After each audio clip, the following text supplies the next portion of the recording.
días. Nuevamente estamos en nuestra clase de escuela dominical. Hoy tratamos el tema de nos fortalecemos mutuamente. Y nos fortalecemos mutuamente cuando vivimos como Dios quiere. Y vamos a trabajar en Efesios 5 del 8 al 21. Y vamos a orar antes de empezar. Padre, estamos agradecidos contigo nuevamente en esta hermosa mañana, en este hermoso día que nos has brindado. Padre, te alabamos a ti, te bendecimos, exaltamos tu nombre. Y pedimos, Padre, que tu Espíritu Santo traiga a nuestra mente, a nuestro corazón y a nuestras bocas, Señor, lo que hemos de hablar, lo que hemos de compartir, lo que hemos de aprender. Padre, toma el control de este tiempo, bendice a quienes lo están oyendo, Señor, y enséñanos, Señor, tu voluntad para hacerla, Señor, porque tú eres nuestro Dios. Eso decía el salmista y lo decimos nosotros. En el nombre de Jesús te pedimos todo esto. Amén. Y comenzamos con nuestra clase. Pablo sigue hablando a la iglesia acerca de fortalecerse y andar en novedad de vida. En novedad de vida, que es lo que Dios quiere, que de esa manera se alientan, que de esa manera se fortalecen mutuamente. La primera parte es andamos como hijos de luz, cuando ponemos nuestra fe en Cristo. Solamente con nuestra fe en Cristo podemos ir adelante. Y vamos del 8 al 14. El apóstol establece un contraste diciendo: porque en otro tiempo erais tinieblas, mas ahora soy luz en el Señor. Antes eran tinieblas, ahora son luz en el Señor. Es una novedad de vida, lo contrario. Alude al cambio de vida que viene con la conversión, cuando aceptamos a Cristo como Salvador. Y deben andar como hijos de luz. Esa luz no es artificial, engendrada por humanos. Eso es algo que Dios hizo en el creyente cuando nació de nuevo, cuando creyó en Jesús como Salvador. Así que no me la da nadie, solamente Dios, el Espíritu Santo en mí. Pablo describe un cambio espiritual, porque el fruto del Espíritu es en toda bondad, justicia y verdad. Pablo está hablando del Espíritu Santo que ahora mora en mí, que ahora mora en nosotros o en él. Sus frutos consisten en bondad, amor y compasión, que incluye hacer lo justo ante Dios y ante los hombres. Si yo ando en novedad de vida, hago el bien con Dios y por ende completamente con los hombres, porque va a ser su Espíritu Santo quien va a mover mi vida. Comprobando, dice Pablo, sugiere que la persona aprende la acción correcta dentro de la circunstancia que está confrontando, dentro de ese problema, de esa enfermedad, de esa circunstancia. Pues dentro de todo eso, él está siendo apoyado, él está siendo sustentado por Dios, por el Espíritu Santo que está en él. El Espíritu Santo lo ayudará a dar los pasos que agradan a Dios. Nos va a guiar hacia donde Dios quiere que vayamos, si dejamos que Él lo haga. Si el cristiano vive agradando a Dios, no participará en las obras infructuosas de las tinieblas, obras que carecen de valor porque no son guiadas por el Espíritu Santo. Si yo soy guiada por el Espíritu Santo, no voy a participar de esas cosas malas que hay en las tinieblas, y que más adelante Pablo dice, ni aún se nombren entre ustedes. Exponer las prácticas infructuosas por el pecado. Él va a exponer a la luz esas prácticas infructuosas. Él va a traer a justicia lo que ha de ser. Si estás pasando por una situación de injusticia, tú déjalo a Dios. Él va a exhibir tu justicia ante los demás. Dice la palabra de Dios, porque vergonzoso es hablar lo que ellos hacen en secreto. Pablo considera que las obras de las tinieblas tan groseras que el creyente ni debería perder el tiempo hablando de ellas. Esas doble sentido, esas conversaciones que ridiculizan, que hacen mal, que dañan, que desprestigian, ni se nombren entre ustedes, deséchenlas. El apóstol dice, mas todas las cosas, cuando son puestas en evidencia por la luz, son hechas manifiestas, porque la luz es la que manifiesta todo. La luz es la que te saca todo lo que está mal para exhibirlo y para que tú lo mejores, o para que tú te des cuenta que todo aquello que están haciendo es incorrecto. Pablo describe la culminación de un proceso que comienza con exponer hasta llegar a la luz misma, que es Cristo. Pablo termina diciendo, despiértate tú que duermes y levántate de los muertos y te alumbrará Cristo.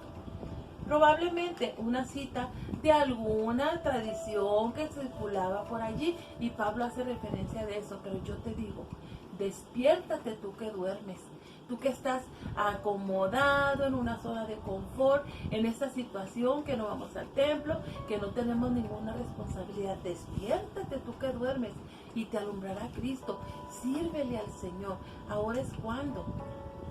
Vamos a la segunda parte.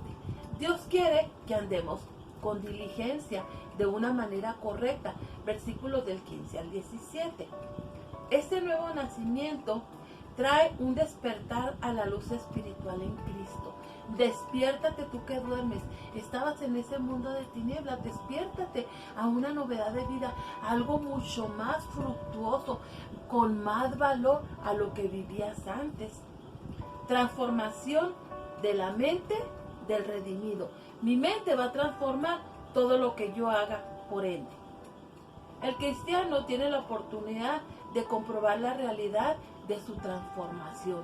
Entonces, a la luz de la palabra de Dios, a la luz de Cristo, exhibimos la justicia y nos damos cuenta que es lo correcto. El cristiano vive aprovechando bien el tiempo porque los días son malos. No de una manera infructuosa, no de una manera que no edifique, no de una manera trivial, sino aprovechando bien el tiempo. ¿A qué se refiere? Jesucristo adelantó ese desafío de la vida cuando oró a su Padre Celestial allá en Juan 17, que dice, no pido por esto solamente los que estaban en el tiempo de Jesús, sino por aquellos que han de creer por la palabra de ellos, porque sabía que los tiempos iban a ser difíciles. Y díganme, ¿no son difíciles hoy en día? No es difícil ser cristiano, porque ahorita ser la diferencia es la contraposición y es en contra de la mayoría. Es muy difícil para todos. Jesucristo adelantó este desafío de la vida cuando oró en el Padre Celestial en Juan 17. En el Antiguo Testamento, los últimos días y la maldad están asociados. O sea, los últimos días en el Antiguo Testamento se referían a la maldad que se iba a desarrollar en el tiempo venidero. Eso iba a estar asociado.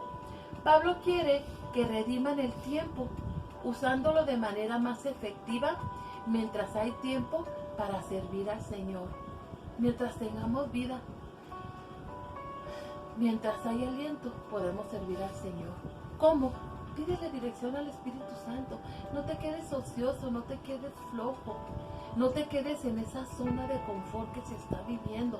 No te quedes acostado viendo el servicio, el culto al Señor el domingo. Levántate, resplandece. Sé ejemplo a los demás, a tus hijos, a los que están más chicos que tú, a los que vienen detrás de ti. Lo reta diciendo, por tanto no seáis insensatos, sino entendidos de cuál sea la voluntad del Señor. Y tú dirás, bueno, es que yo considero que eso es lo correcto. La Biblia dice, no seas sabio en tu propia opinión. ¿Qué dice la Biblia? Mientras tengamos oportunidad de hacer, hagamos bien a todos. Mientras tú tengas vida, haz lo correcto. Y ahorita se nos presentan las redes sociales, sí, pues es la forma en que podemos hacerlo. Que no es lo más conveniente, que no es lo que nos guste, de acuerdo, pero es lo que hay ahorita y así vamos a servir al Señor. Es una reafirmación fuera de que la sabiduría se manifiesta al cumplir la voluntad del Señor. Ya ves, no seas sabio en tu propia opinión, es la sabiduría de Dios en nosotros. ¿Qué es lo que Dios quiere de nosotros? ¿Qué es lo que quiere que hagamos? Levántate, resplandece, porque ha venido tu luz y esa luz es Jesucristo y tienes que servirlo y llevarle a otros el mensaje. Dios a menudo es llamado Señor en la carta a los Efesios. Solo Jesús es llamado Señor. Y Pablo reconoce que Jesús es llamado Señor con el fin de glorificar al Padre Celestial. El señorío de Jesús es verdadero. Quiere decir que en la carta a los Efesios, Pablo está diciendo, Jesús es Señor, Jesús es Dios. Es el Señor y es el autor y consumador de la fe. Es nuestro Salvador y es Señor. El cristiano manifiesta la llenura del Espíritu Santo con su alabanza a Dios. No tenemos que hacer cosas rimbombantes ni cosas sobresalientes para manifestar que el Espíritu Santo está en mí. ¿Qué les dice Pablo a los Efesios? Del 18 al 21 dice, Pablo les dice, no os embriaguéis con vino en lo cual hay disolución. Es probable que Pablo estuviera teniendo referencias de algunos de los alrededores, quizás de los gentiles, no precisamente cristianos, que se embriagaban con vino, que debía haber visto muchas cosas en personas alrededor, pero yo no descarto la posibilidad que aún dentro de los creyentes hubiera visto eso, porque se ve aún dentro de los creyentes, no somos perfectos, algunos caen, algunos están todavía en ese proceso. ¿Qué es disolución? Aquí se trata de contender con una conducta libertina e infame, una conducta sexual ilícita. ¿Qué hace el alcohol? Dice en Proverbios, la sidra es alborotadora. El apóstol estaba consciente de que el alcohol relaja las inhibiciones morales y por lo general el embriagado actúa con inmodestia, con inmoralidad. Se relajan la moral, se relajan los sentidos y se llegan a situaciones ilícitas. Ilícitas como violaciones, ilícitas como aquel que mató al niño que porque pensaba que era un gigante, porque estaba lleno de droga de cristal. Aquí si Pablo estuviera en nuestros días hubiera dicho, ni tampoco se droguen, ya sea con sintéticas o con medicinas. Pablo lo diría también. Trae a colación ese vicio común entre los gentiles y que a veces se filtra a la iglesia y que a veces lo barnizamos y lo cristianizamos. El imperativo es ser llenos.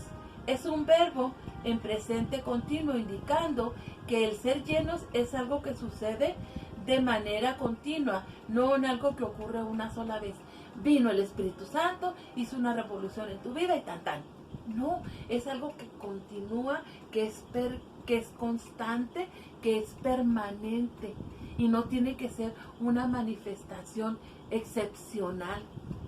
Debe ser interés continuo del creyente la importancia de la voluntad de la persona. Yo tengo que tener la voluntad de ser lleno del Espíritu Santo, porque lo contrario sería no contristar al Espíritu Santo, que ya lo vimos en lección anterior, tenerlo triste, tenerlo allá arrinconado, sino dejar que nos llene en plenitud y que esa llenura desborde para bendición de los demás.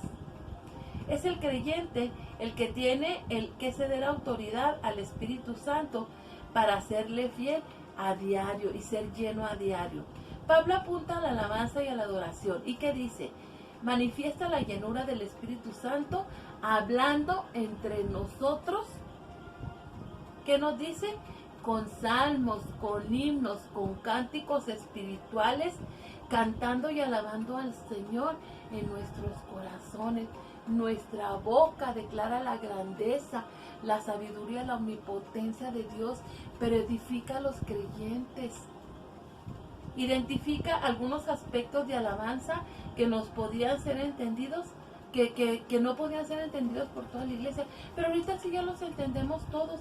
Cánticos, himnos, alabanzas las entendemos perfectamente. La llenura del Espíritu guía al cristiano a alabar con salmos, himnos y cánticos espirituales.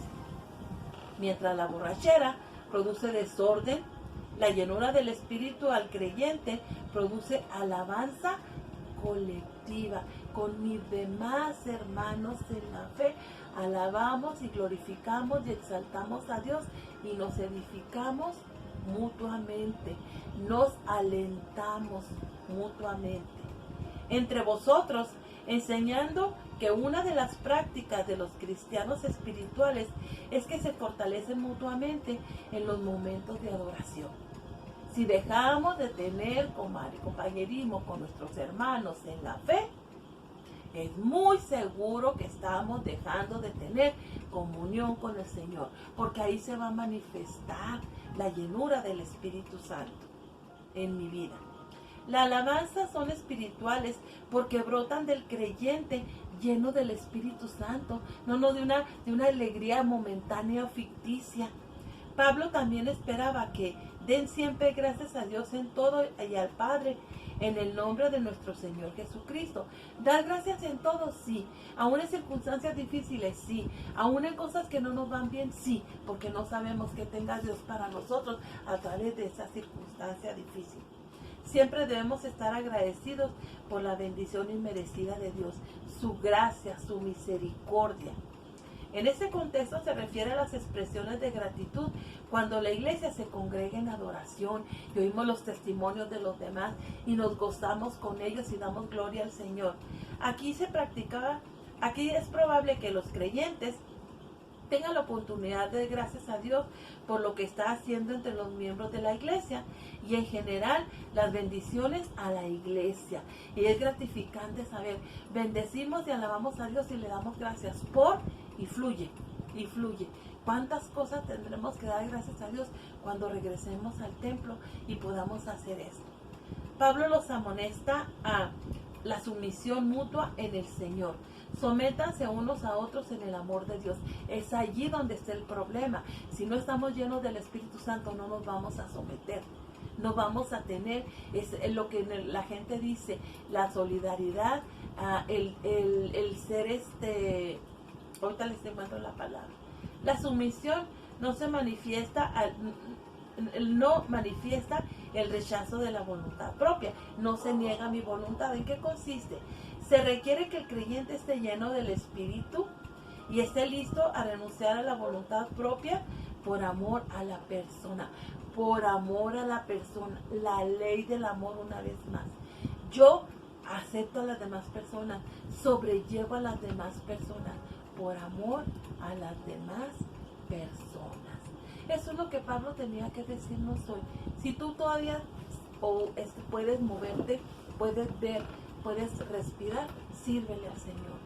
Sé ejemplo para los creyentes, que haya una novedad de vida en nuestras vidas, que adoremos en conjunto unos con otros sin rencores, sin rencillas y demos gloria a Dios y gracias a Dios por el bien recibido. Que el Señor te bendiga, Padre, te bendecimos y te alabamos y gracias por lo que nos has enseñado hoy. Gracias porque tú eres bueno y tú eres misericordioso y porque tu misericordia nos alcanza día tras día. Permite que el Espíritu Santo en nuestras vidas fluya y sea de bendición y edificación a los demás. En el nombre de Jesús. Amén.